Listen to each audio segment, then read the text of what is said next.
Ուրեմն ընթացքում հեսա մի քիչ որ խոսանք,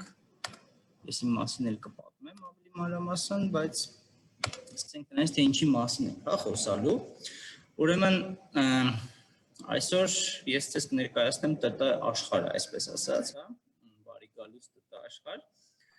Պետք է հասկանանք, որ ժամանակակից ՏՏ աշխարհ ասածը դա ծրագրավորողների կողմից մշակված համակարգերի, հա, եւ կամ այդ համակարգերի կողմից կառավարվող սարքերի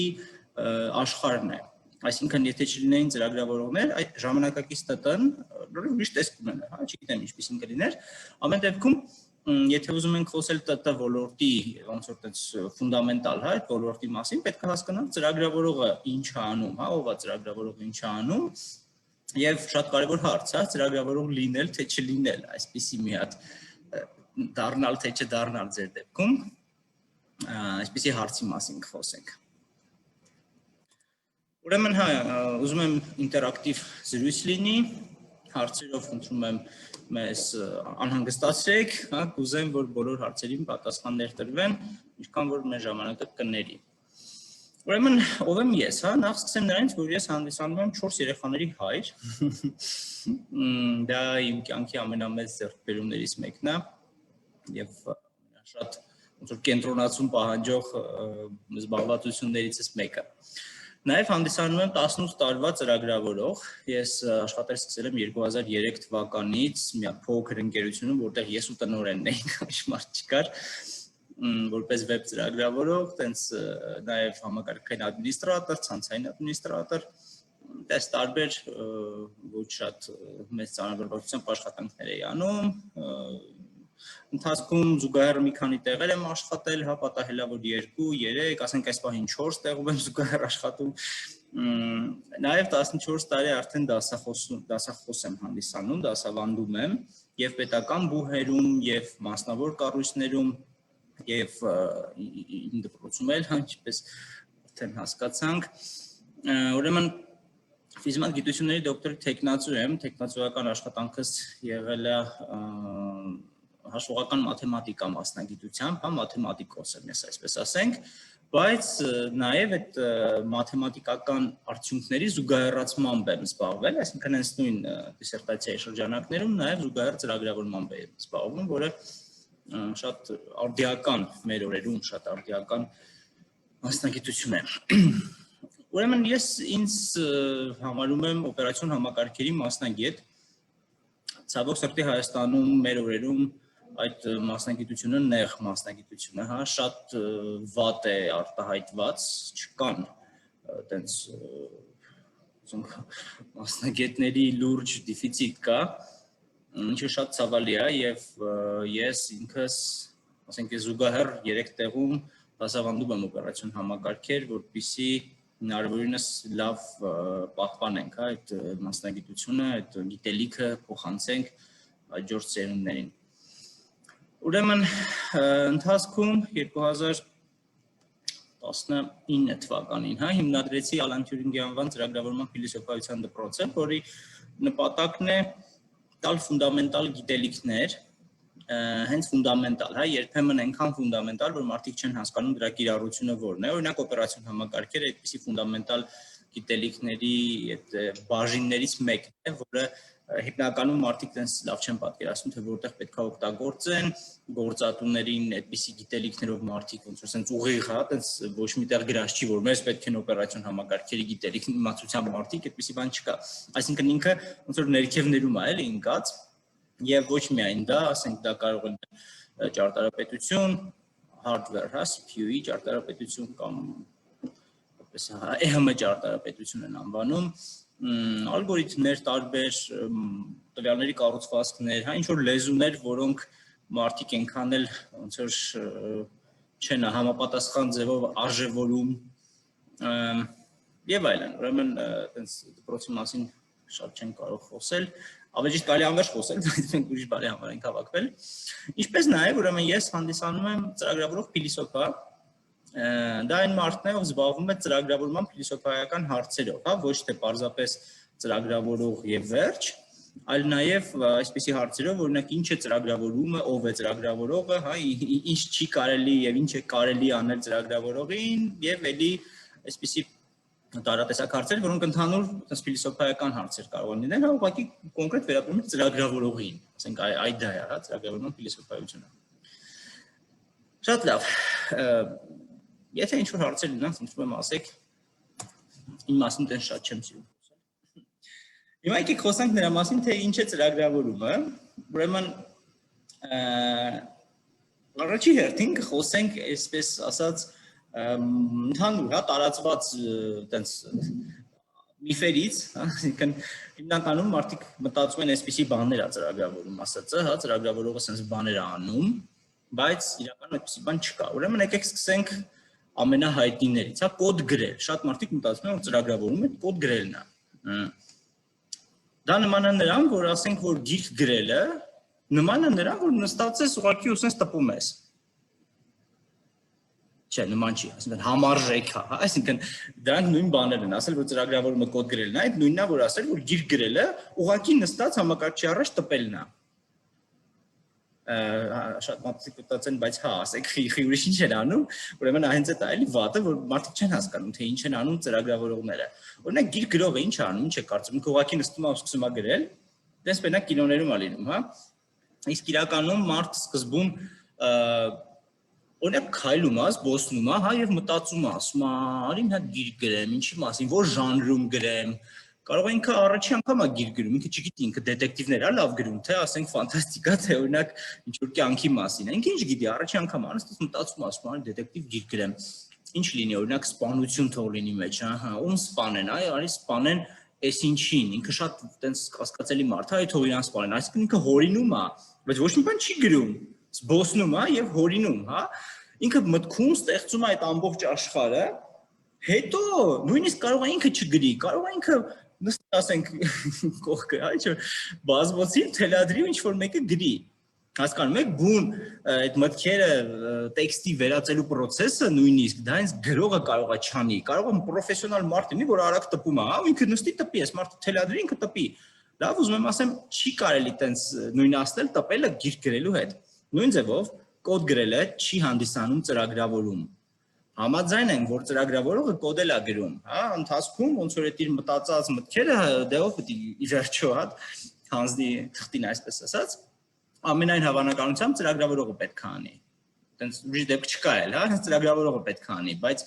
ուրեմն մինչև կոդ գրելը լիքը գործ կանելու եւ կոդ գրելուց հետո էլ լիքը գործ կանելու։ Այդ կոդ գրելը ընդհանրապես մեծ մի հատ process-ի մեջ այսպես մեկ կոնկրետ տեղ ազբաղացնում, որը օրինակ ժամանակի առումով էլ կարող ամենամեծը չլինի, հասկանում եք։ Ասենք 5-6 փուլերից բաղկացած process-ա, որի մեջ մի փուլը կոդ գրելն է, այո, կա այդ փուլը, հա, բայց ինքը կարող է ընդհանուր process-ի մեջ լինի, ասենք 1/4 մասը ժամանակի։ Շատ լավ։ Ուրեմն կոդ գրելը, տեսեք, որ ասում ենք կոդ, հա, կոդը ինչ է, ընդհանրապես դա անգլերեն բառ է, code բառն է, coding։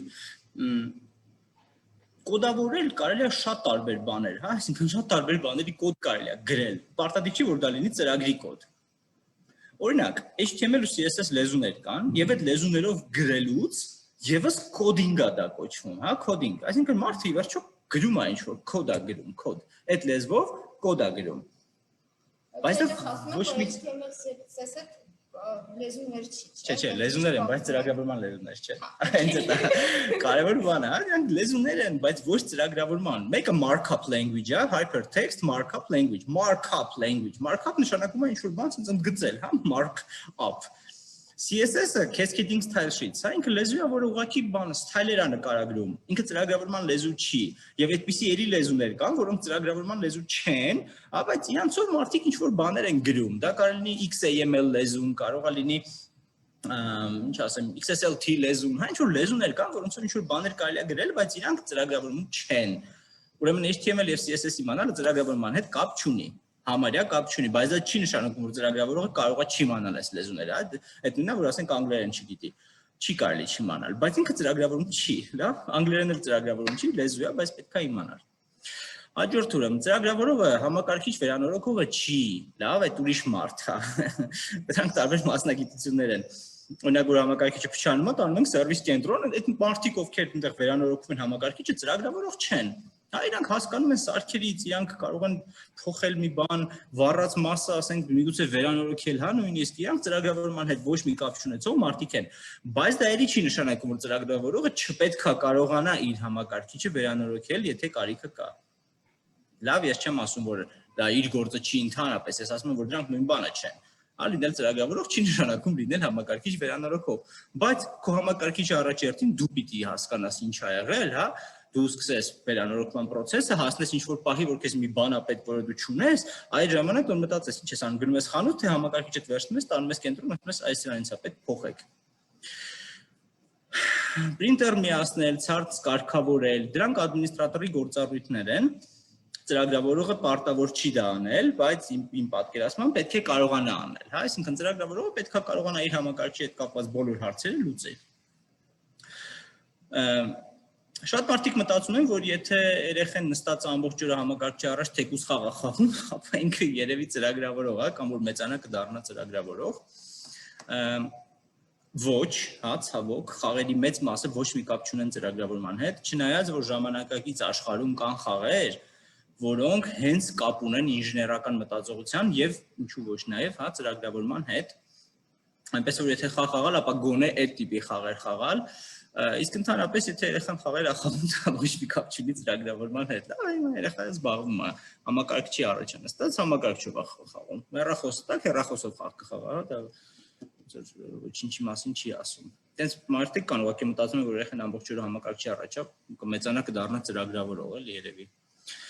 Հա, ու նաև դրա մասին, որ եթե ամբողջ օր նստած ես համակարգչի առաջ, դա դեռ ծրագրավորում չի, դու կարող ես նստած համակարգչի առաջ զբաղված ես անիմաստ բաներով։ Օրինակ YouTube-ում կամ TikTok-ում վիդեոներ ես նայում, որոնք ոչ մի ձև չեն օժանդակում քո մասնագիտական աճին, դեռ մի բան էլ հակառակը խանգարում են, հա։ Ուրեմն այս ամեն ինչը ծրագրավորում չի։ Հիմա ես կփորձեմ, հա, եթե հարցեր ունեք, ասեք, ճիշտ ասած ես գրավոր հարցերին չեմ հետևում, եթե կան կարևոր հարցեր։ Գրավոր հարցերին ես կհետևեմ Վահրամ ջան։ Հա, եթե կարևոր բան լինի, մեզ ընդհատեք, խնդրում եմ։ Շատ լավ, ուրեմն այսպեսով մենք խոսեցինք ինչը չի ծրագրավորում, հա, կարող ենք էլի շատ բաներ խոսալ, ուղղակի սրանք այն բաներն են, որոնք կապ ունեն եւ մարդիկ դրանք չգիտեսքի բերում նույնացնում են ծրագրավորման հետ, հա։ Իսկ ինչ է ծրագրավորումը, հա։ Ուրեմն առաջին հերթին ծրագրավորողը խնդիրներ է լուծում։ Մենք բոլորս մաթեմատիկայից երևի տենց երկրորդ դասարանից սկսած, չէ, ինչ որ խնդիրներ լուծում ենք, այն որ մեքենան ճանապարհ անցնում է այսքան ժամում, իսկ հետիոտն է այնքան ժամում, կամ չգիտեմ, գետով նավակը գնաց այսպես, հետ եկավ այնպես, հա, այդ բոլոր խնդիրները իրականում ոնց որ ավելի փոքր, հա, sense լոկալիզացված եւ շատ абստրակտացված, պարզեցված խնդիրներ են, որոնք հետագայում ծրագրավորողը իր աշխատանքի ընթացքում լուծում է ավելի բարդ տեսքով, ավելի խճճված ինչ-որ միջավայրերում, ավելի դժվար լեզուներով, ոչ թե պարզապես թուղթուգրիչով համակարգաստանում համակարգը լուծումը լինում է։ Բայց վերջո, հա, նույն ձևի խնդիրներ ենք լուծում։ Ուղղակի ծրագրավորողի լուծած խնդիրը այտենց абստրակտ, օդի մեջ խնդիր չի, հակառակը ինքը այնպիսի խնդիր է լուծում, որը ձեր խնդիրն է։ Օրինակ, հա, մենք հիմա օգտագործում ենք ինչ-որ ծրագրային ապահովում, Zoom-ը։ Իրան գրել են ծրագրավորողները, որպեսզի լուծեն հեռահար հաղորդակցման այսպիսի ինչ-որ խնդիր։ Խնդիր է, հա, եւ մենք դրա լուծումն ենք տեսնում ծրագրավորողների կողմից։ Պետք է հասկանանք, որ ծրագրավորումը ինժեներական մասնագիտություն է, հա, software engineer են ասում անգլերեն, հայերեն այդպես չեն ասում ծրագրային ապահովման ինժեներ, հիմնականում չեն ասում, բայց ի վերջո դա ինժեներություն է, հա, այսինքն կա civil engineering, civil, հա, կա electronic engineering եւ կա, ասենք, software engineering, հա, ու դրանցից ոնց որ ինքը տենց շատ չի տարբերվում, պարզապես գործիքակազմն է այլ, այսինքն եթե օրինակ civil engineer-ը, ասենք, կամուրջներ է նախագծում եւ սարքում, ապա software engineer-ը սարքում է ծրագրային ապահովում օգտագործելով ծրագրային գործիքներ, հա, ծրագրավորման լեզու, կոմպիլյատոր, օպերացիոն համակարգ եւ այլն։ Ուրեմն ծրագրային ապահովումները կամ ծրագրային համակարգերը, հա, ունենում են ճարտարապետություն։ ճարտարապետությունը այդ բառի հենց այն ուղիղ իմաստով, որ ճարտարապետը ոնց է շենքը սարքելուց նկար է, չէ, նկարում սկզբում։ Տեսել եք ճարտարապետական նախագիծ, այսպես ասած, որ տունը ասենց վերևից, հա, ոնց որ մարակրկի նկարած է պատի հաստությունը, դռան չափը, սենյակների միջև ինչ որ անցումներ, նույնիսկ կահույքի դարսավորությունը սենյակում ինչպիսին պետքա լինի հետագայում, հա, որ ավարտեն։ Ճարտարապետությունը, որը շինարարության մեջ կա, հա, դա առանձին մասնագիտություն է, ճարտարապետ շինարար, այդպես մասնագիտություն կա։ Ուրեմն ծրագրավորողները եւս կարող են դառնալ ճարտարապետ, հա, կա ծրագրավորող ճարտարապետ։ Այդ այն մարդն է, ով ծրագրային մեծ համակարգերի ճարտարապետություն է նախագծում։ Նույն ձև, ուղղակի ոչ թե օգտագործում է պատի հաստություն ու դռան չափեր, այլ օգտագործում է, ասենք, կոմպոնենտների միջև ինչ որ տրամաբանական կապեր, տվյալների հոսքը տարբեր կոմպոնենտների միջև, ինչ որ տեխնոլոգիաներ, պրոտոկոլներ, որոնցով ինչ որ մասերը իրար հետ միգուցե շփվեն, հա, համակարգի տարբեր կտորները եւ այլն։ Ուրեմն ճարտարապետություն, ծրագրավորողը ճարտարապետ է։ Երբեմն այդ համակարգերը շատ բարդ են լինում։ Ծրագրային համակարգերը կարող են այնքան բարդ լինել, որ իրանց իրականացման համար պետք է միլիոնավոր տող կոդ գրել։ Չեմ չափազանցնում, հա, բառացիորեն միլիոնավոր օպերացիոն համակարգերը, օրինակ, հա, Linux օպերացիոն համակարգը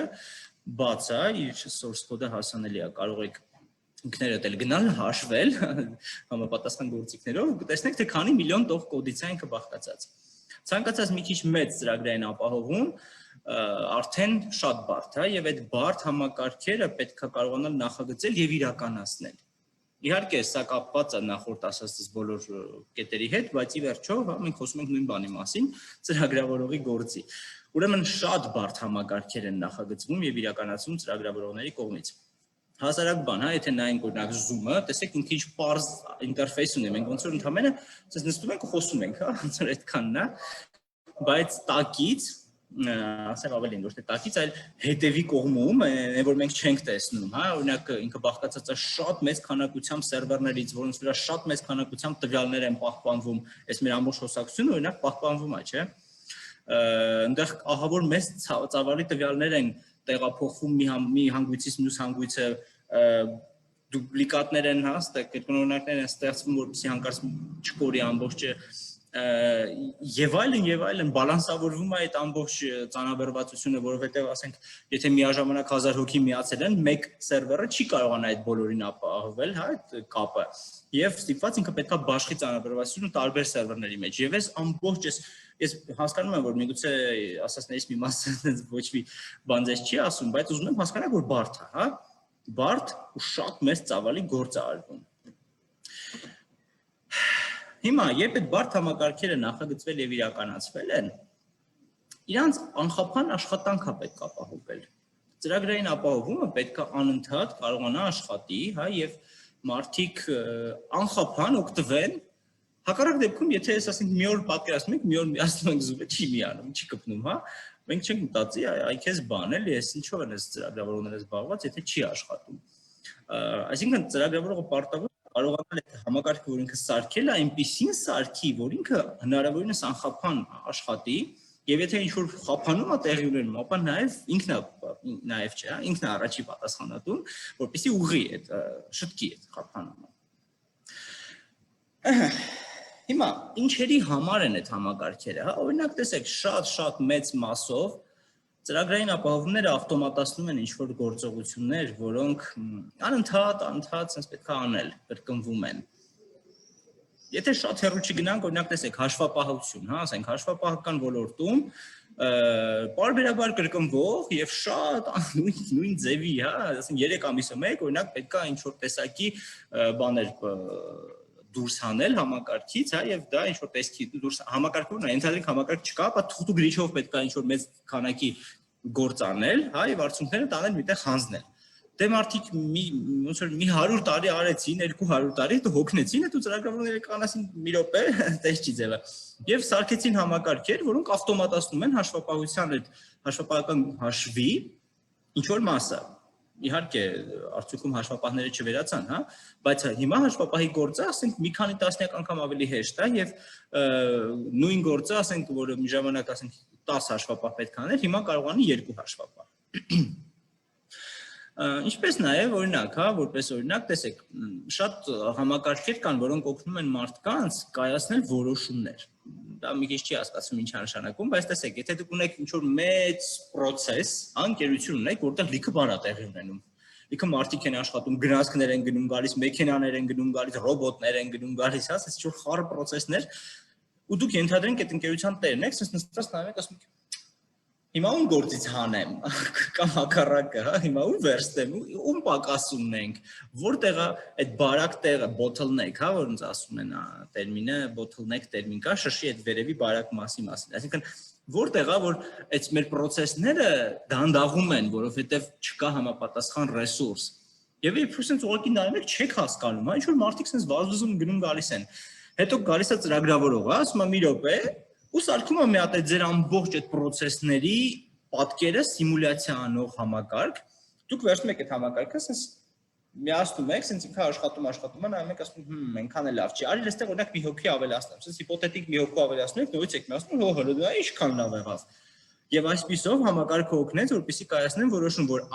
այս մարդուց երկու հոգի է պետք, հա, այս մի հոգին ծանրաբեռնված է աշխատում, ինքը չի հասցնում, ինձ երկու հոգի է սրանից պետք։ Ոնց իմացա, դե սիմուլյացիայի համակարգը օգնեց, որպեսզի ես այդ որոշումը կայացնեմ։ Եվ էլի շատ կարանք խոսանք, հա, թե ինչ խնդիրներ են լուծում ծրագրավորողները, բայց գոնե այսքանը ոնց որ նախնական sense որպեսզի հասկանանք, թե ինչերով են այդ ծրագրավորողները զբաղված։ Նորից, եթե հարցեր են լինում, ինձ ընդհատեք, ես կարող եմ հենց ձեզ հետաքրքրող բանի մասին չխոսեմ, հա։ Բայց եթե դա անհասկանալի է, ապա մի քիչ շարունակենք խոսել այն մասին, թե ինչով են զբաղվում ծրագրավորողները։ Ուրեմն, ի վերջո, նրանք ծրագրեր են մշակում, հա, տեսեք, եւ իրականացնում, դրանք երկու տարբեր բաներ են։ Ուրեմն ծրագիր մշակելը այն է, երբ ես օրինակ կարող եմ քայլում եմ, ասենք սուրճ եմ խմում, եթե ես սուրճ խմեի, հա, կամ ինչ-որ մեկի հետ ինչ-որ հարց եմ քննարկում եւ ընթացքում ես ինչ-որ ծրագիր եմ գրում, մտքումս մշակում եմ, ես ստեղծում եմ մի բան, որը հետո իրականացվելու է, հա, ես իր միտքն եմ հղկում, մանրամասներ եմ ավելացնում, ինչ-որ պատկերն եմ ավելի հստակացնում եւ հեչ պարտադիր չի, որ դա տեղի ունենա նստած տեղում, այսինքն ծրագրավորողի աշխատանքի մի մեծ մասը իր համակարգչի առաջ չի տեղի ունենում, հա, կարա օրինակ կոֆեի ապարատի մոտ տեղի ունենա կամ ասենք քեծանիվ քշելուց կամ ինչ-որ տեղ զբոսնելուց։ Այ բուն իրականացման մասը արդեն հա մի մասը կոդինգն է, որակի ապահովման հարցեր, հա, ինչ-որ բաներ, որոնք պետք է անել համակարգչի առջև։ Ուրեմն այդ ծրագրերը ասածները իրանցից ներկայացնում են ալգորիթմներ։ Ալգորիթմ բառը տենց չի հասկացվում այն ընդհանրապես ինչ է, իրականում դա մարդու արաբ գիտնականի անունն է, ալխորեզմին, որը ինչ-որ տենց ձևափոխվելով եկել դառել է ժամանակակից ալգորիթմ բառը, եւ այդ բառը նշանակում է ինչ-որ քայլերի հաջորդականություն, որը բերում է խնդրի լուծմանը, շատ ոչ ֆորմալ, տենց հա, մոտավոր մատերի վրա սահմանում։ Ուրեմն ալգորիթմները հենց այդ ծրագրերի մեջ գրվածն են, հա, այսինքն ծրագիրը այնպես ներկայացնում է ալգորիթմի թարգմանությունը համակարգչին հասկանալի լեզվի։ Ուրեմն ծրագրավորողը զբաղվում է այդ ալգորիթմները մտածելով, ինքը ասենք այդ քայլելուց ալգորիթմ է մտածում, հա, օրինակ ոչ միայն ճարտարապետությունն է մտածում, նաև ալգորիթմն է մշակում։ Հետո գալիս է նստում է դա իրականացնում։ Կոդն է գրում, այսպես ասած։ Ուրեմն մեծ համակարգերում, հա, կան շատ բաղադրիչներ, կոմպոնենտներ եւ հաճախ պետք է լինում այդ կոմպոնենտները օրինակ տարբեր մարդիկ գրեն, որովհետեւ ասենք ամեն մեկի գրելու համար պետք է 4 հոգի միամիտ ժամանակ, հա։ Հիմա եթե ես օրինակ 16 հոգի վերցնեմ, ապա իրանք կարողանան զուգահեռ այդ 4 տարբեր կոմպոնենտները մշակեն 4 հոգանոց փոքր խմբերով։ Ու հետո հարց է առաջանալու, բա ո՞նց անենք, որ այս ստեղծված բաները իրար կպնեն։ Պատկերացրեք հա, օրինակ Lego-ը, մեծ ինչ-որ բան պետք է սարքեք, դուք թիմերով եկել եք, այդ տուփի պարունակությունը բաժանել եք իրար մեջ, մեկը ասում է ես այս մասը կսարքեմ, մեկը ասում է ես այս մասը կսարքեմ, ու sense փորձում եք սարքել, հետո բերում եք կպնեն իրար, չէ՞։ Այսինքն այդ համագործակցությունը կոմպոնենտների միջև ինքը տեղով առանձին խնդիր է։ Մի խնդիր է կոմպոնենտները գրելը, ուրիշ խնդիր է այնպես անել, որ իրանք իրար կպնեն։ Դա էլ է ծրագրավորողի խնդիրը։ Տեսեք, ուրեմն այդ որ գրած է իրականացում, հա, այդ իրականացումը արվում է ինչ-որ ծրագրավորման լեզվով։ Ծրագրավորման լեզուն լեզու բառն է օգտագործվում, հա, բայց ինքը մեր իմացած լեզուների հետ տենց կարող է այդքան էլ կապ չունենա։ Ուրեմն ծրագրավորման լեզուները դրանք այդ կոդ գրելու օրենքներն են, հա, այսինքն դու ոնց գրես,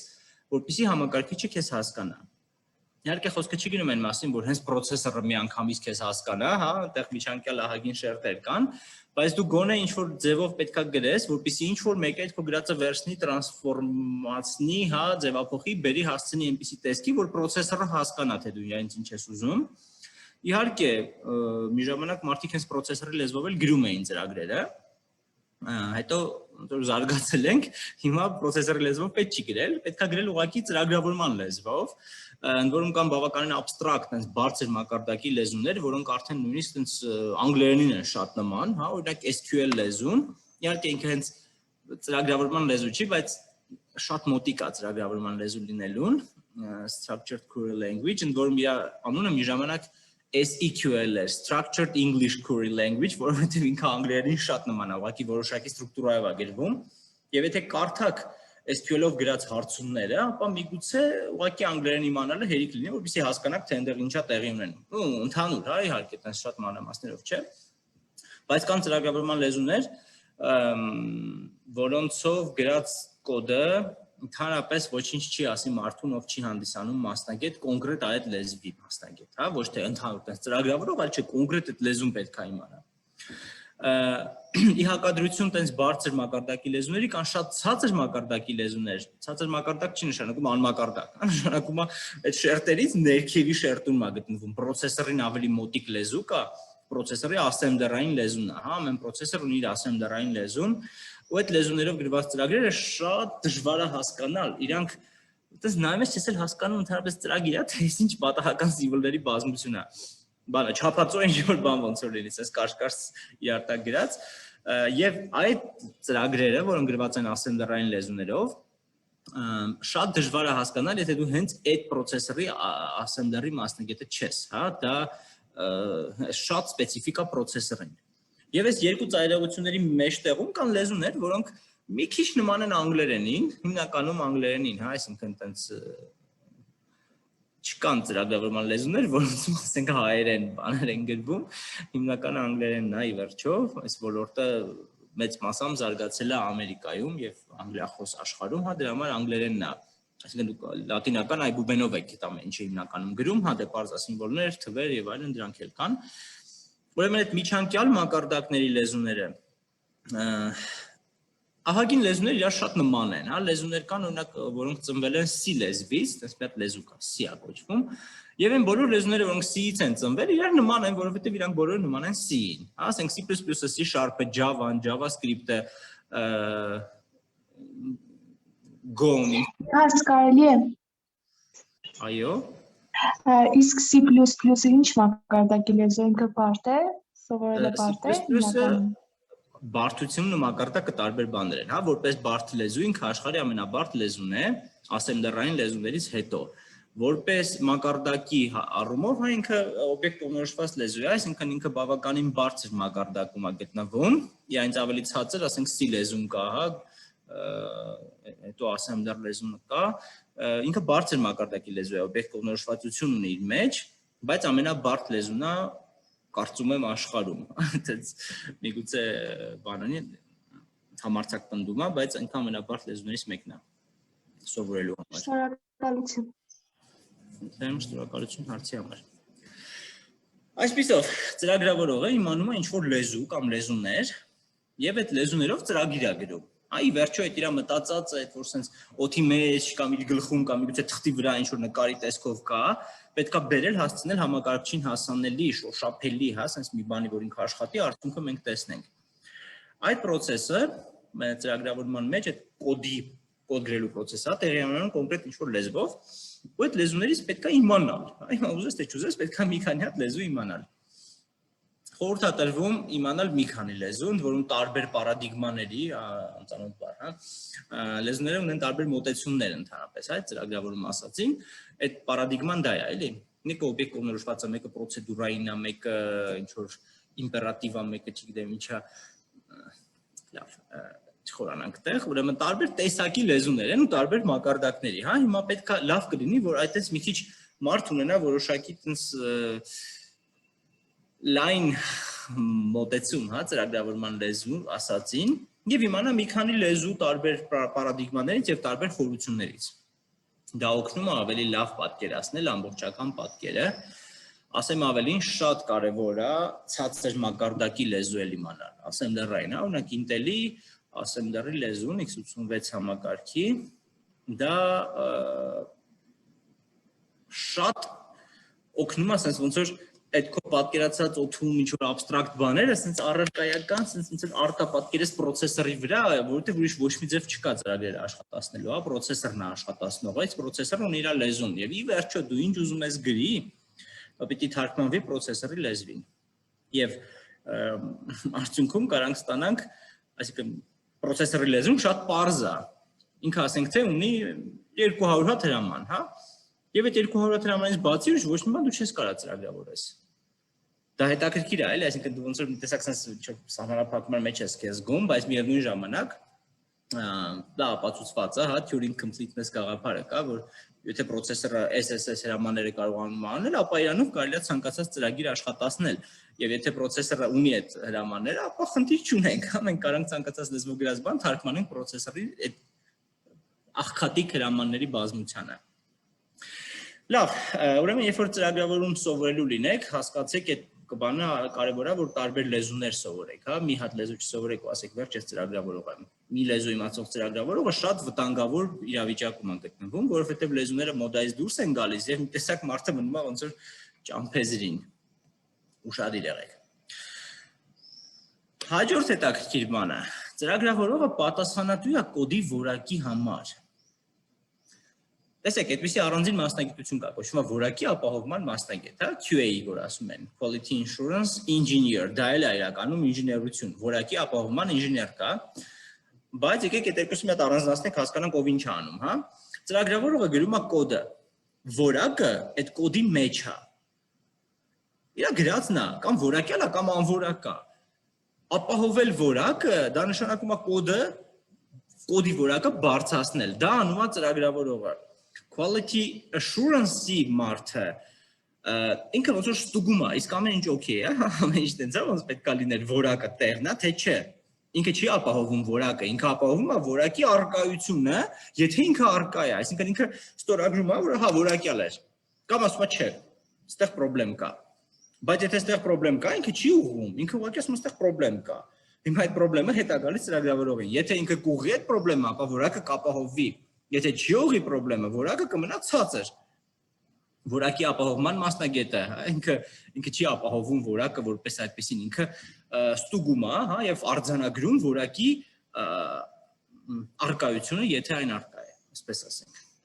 Ի վերջո ծրագրավորողն է պատասխանատու որակի համար։ Ինչպես նաեւ ծրագրավորողը պատասխանատու է նրա համար, որպեսզի այդ իր գրած ծրագրային ապահովումը առաքվի, առաքումը ճակերտերի մեջ է, որովհետեւ ինքը ֆիզիկական բան չի։ Այսինքն հասնի վերջնական օգտագործողին, հա, ձեր համակարգիչներին, հեռախոսներին, ձեր տուն հասնի, օգուտ տա ձեզ, տեղադրվի ձեր մոտ, հա, եւ նույնիսկ ասեմ ավելին, որպեսզի հետագայում դուք կարողանաք իրենց օգտվեք ի վերջո, այսինքն դες չստացի որ 2 օր աշխատեց, հետո մեկ էլ չի աշխատում, ոչ մեկ տերը չի, հա, չէ, ի վերջո ծրագրավորողը ոնց որ պատասխանատու է նաեւ նրա համար, որ այդ ամեն ինչը սենց անընդհատ աշխատի, նոր տարբերակներ դուրս գան, հա, եւ օգտագործողը երջանիկ լինի, այսինքն օգտագործողի խնդիրը անընդհատ լուծում ստանա։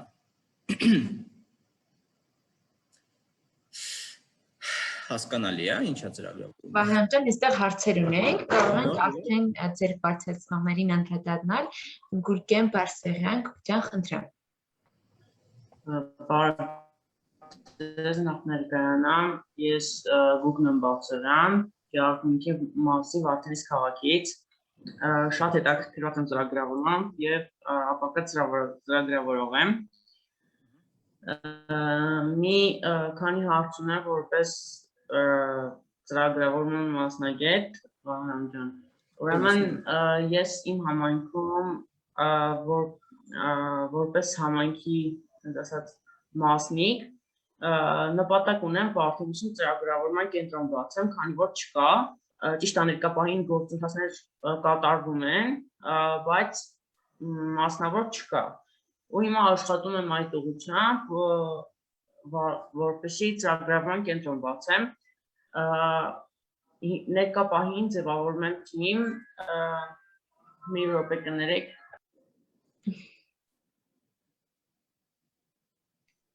Անցնենք Գուրգեն ջան միանամ ես, թե անցնենք հաջորդին, մինչև Տաթևիկ ջան դու ուղի հարցդ, մինչև Գուրգենը միանամ ես։ Բարև ձեզ, ես Տաթևիկն եմ Լոռու մարզի Աղբիլա քաղաքից։ Մեզ մոտ չնայած նրան, որ ինֆորմատիկայի ժամերը հագեցած են անցնում, այնուամենայնիվ դրանք ինչ են կարողանում բավարարել եւ ես նպատակ եմ դրել ծրագրավորման մեջ ավելի խորանալու, այսինքն դասագրքից դուրս նոր բաներ փնտրելու, հուսամ կարողանաք ինձ օգնել այդ հարցում։ Մի քանի ակադեմիաներ գիտեմ on-line, որոնք ինձ օգնել են ինչ-որ չափով, HTML ակադեմիան,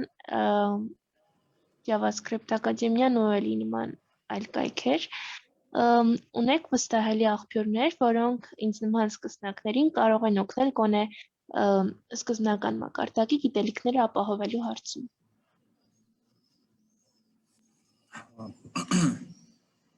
Դե ինչպես արդեն պայմանավորվեցինք, HTML-ը ծրագրավորում չի լավ, դա ուրիշ բան է, հարց է։ Եթե մենակ on-line-ի մասին խոսենք, հա, բա on-line-ի դեպքում կա որոշակի սահմանափակ իրավիճակ, այսինքն կարող է դուք չգտնեք, հա, նախ լեզվի հարցը կա, այսինքն հայերեն, հա, օրինակ հայերեն on-line եւ ծրագրավորման մասին կգտնեք ինչ-որ բաներ, բայց հիմնականում դրանք կլինեն վեբ ծրագրավորման մասին։ Հիմնականում։ Բայց օրինակ, հա, Ալան Թյուրինգի անվան դպրոցում մենք կազմակերպում ենք հենց դպրոցականների համար, եթե ճիշտ հասկացա, հա, դպրոցական եք, չէ՞, դպրոցականների համար ծրագրավորման դասընթացներ կան նաև on-line տարբերակով էլ հասանելի եւ այնտեղ սովորում ենք ամենաֆունդամենտալ բաները հենց։ Ընդ որում դա ոչ մի կապ չունի վեբ ծրագրավորման հետ, այսինքն դա իմ մոտեցումն է, որ առաջի ծանոթացումը ոնց որ, հա, պետք է լինի այսպես խորը բաների մասին, որպեսզի մարդ իրոք հասկանա թե ուր է գնում, եթե դա իրեն հետաքրքրեց, կհաստատ վեբ ծրագրավորումներ կսովորի, էլի դա մեծ խնդիր չկա, բայց եթե մարդ միայն տեսավ վեբ ծրագրավորումը, ապա շատ թերի է այդ տեսլականը, հա, շատ պռատ եւ այդքանով աշխարհը չի ավարտվում ոչ մի դեպքում, հա, դրանով ուղղակի սկսելով դրանով դուք կարող եք ձեզ դնեք այդ սահմանափակումների մեջ, որ մնացածը պարզապես չտեսնեք եւ արդյունքում ստացվի շատ թերի պատկեր։ Ես խորհուրդ կտամ օրինակ, հա, մեսա մի քիչ հետո կառաջարկեմ մեր դպրոցի բանը YouTube-յան ալիքը, այնտեղ կան ծրագրավորման հիմունքների մասին մեծ քանակով վիդեոներ, հայերեն բոլորը, եւ կարող եք դրանց միջից ահագին բան ձեզ համար վերցնել։ Նույնիսկ եթե վեբ ծրագրավորում, ապա հիմունքները, հա, օրինակ վեբ ծրագրավորման հիմունքներ դասընթացել ունեմ, ինքը բաց հասանելի է, կարող եք լսել, նայել, օպերացիոն համակարգերի ծրագրավորման հիմունքների դասընթացներ կան, բայց կան նաև հենց դա վիդեո դասերը դասընթաց չեն, հա, դրանք տեսագրված դասընթացներ են, որոնք դուք կարող եք ուղղակի նայել եւ ունենք հենց դասընթացներ, որոնք նաև on-line են հասանելի, այսինքն ինտերակտիվ, իրենց բոլոր կոմպոնենտներով, տնային հանձնարարություններ եւ այլն, հա, որտեղ կարող եք սովորել ծրագրավորման այդ ֆունդամենտալ մասերը։ Շուտով դրա մասին խոսեմ, որ հարցերը վերջացնենք։ Yes, Շնորհակալություն եւ եւս մեկ հարց։ Այո։ Ալան Թյուրինգին համարել են ինֆորմատիկայի հայրս ձեզ նա արժանի էր այդ կոչմանը, թե ճիշտ ասած հարցի կեսը ոնց որ թե չլսեցի, բայց եթե չհամարեի արժանի, ես իր անունով դպրոցի հիմնի, այո, համարում եմ արժանի, էլեկտրոնային հաշվիչ մեքենայի հիմնադիրն է եւ ժամանակակից ծրագրավորման հիմնադիրն է։ Իմ կարծիքով, հա, առնվազն։ Շնորհակալություն։ Շնորհակալություն, Գուրգեն ջան, ձեր հարցը կիսատ մնաց, խնդրեմ։ հա ու որպես մասնագետ կխնդրեմ պատասխանեք հարցին, թե ինչ որը լինի իմ հաջորդ քայլը, որպեսզի ինչ որ թերի ինչ որ սխալ բաներ չլինեն էլի ընթացքում։ Նախ ես լավ չհասկացա ինչա նշանակում ծրագրավորման կենտրոն, այդ կենտրոնի ֆունկցիան ո՞րն է։ Այսինքն մեր համայնքի երեխաներին սովորեցնելու ենք համակարգչային ծրագրեր, լեզուներ եւ այդ ընթացքում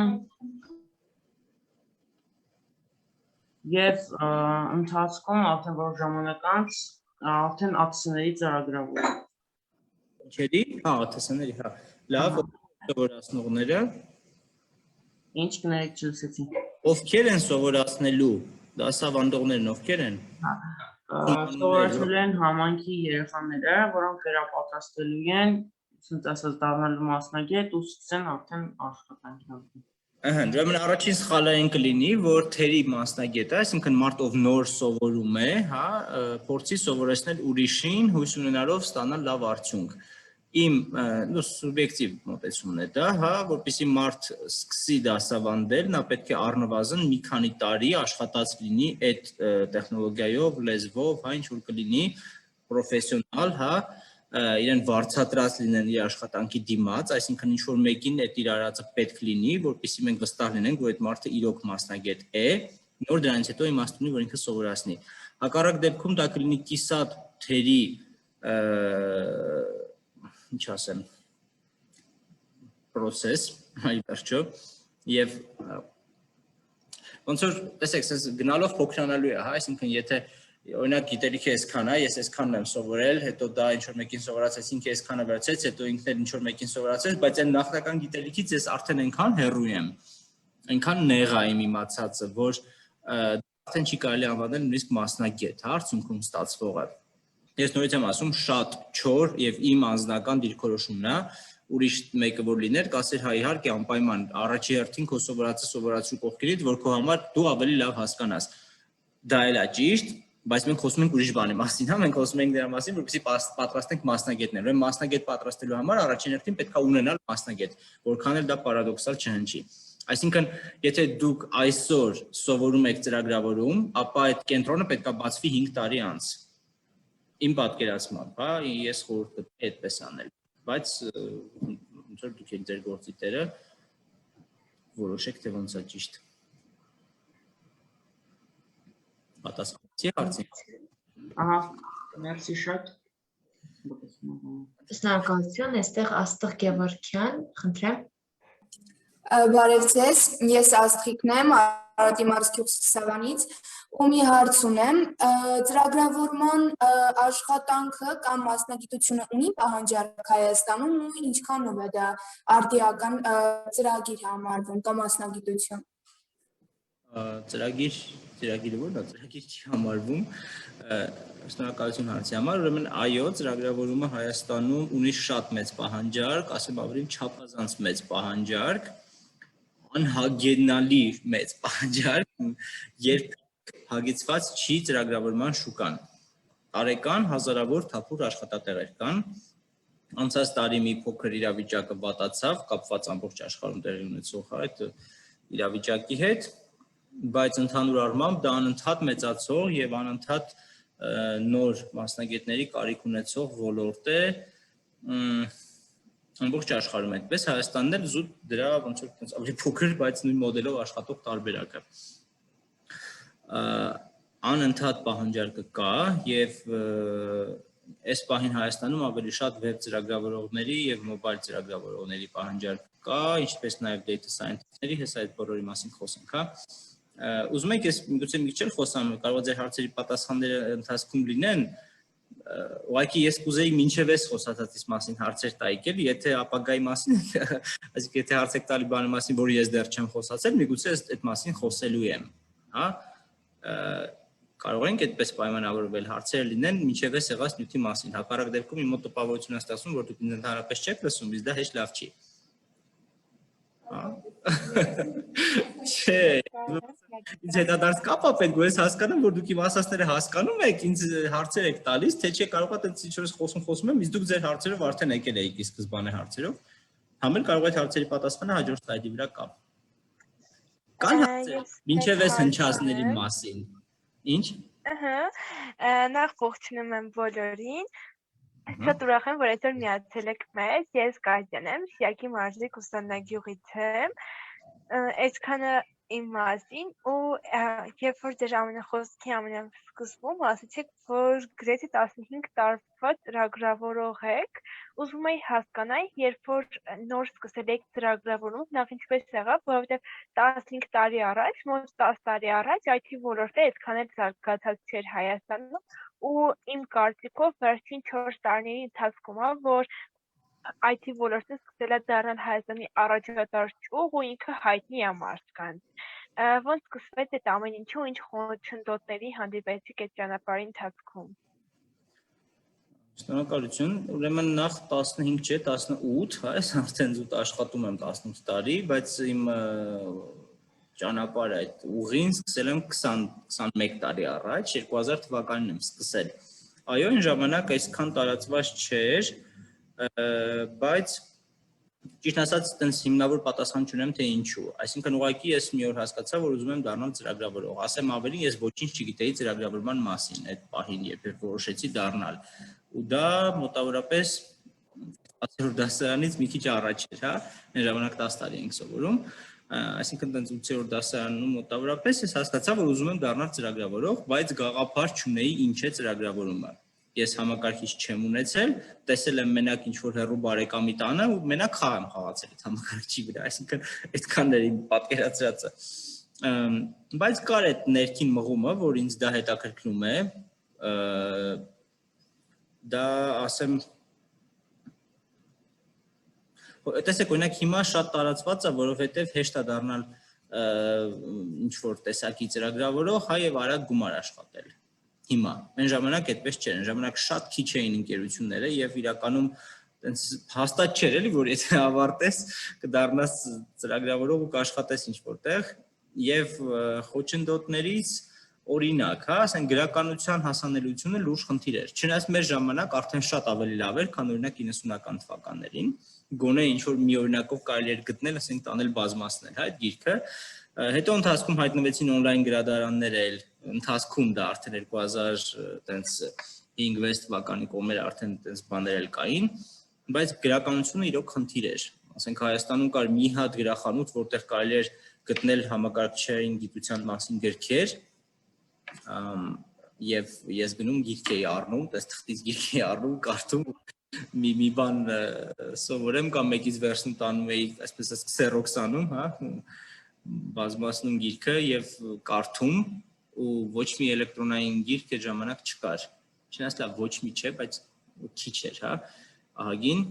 Հիմա մենք ունենք լրիվ հակառակ պատկեր, թղթից գիրք ոչ մեկ չի առնում, ամեն ինչ էլեկտրոնային հասանելի, ասեմ ավելի նույնիսկ էլեկտրոնային գրքեր չեն կարդում, վիդեոներ են նայում։ Մարդիկ այս վերջերս ուսանողներից մեկ ասեց, այդ հարցի շուրջ վիդեոներ նույնիսկ չկար, ասում եմ, ի՞նչ վիդեոներ, պետք է վիդեոներ լինեն, ինչ որ նյութի շուրջ, որպեսզի դուք կարողանաք ծանոթանալ, ասեք չեք կարող կարդալ արդեն։ Հա, հիմա լրիվ ուրիշ է վիճակը։ Եվ այն ժամանակ տենց հստակ չէր էլի, որ իրոք աշխատանք գտնես, հիմա էլի եմ ասում, հակառակն է պատկերը։ Եթե դու մի քիչ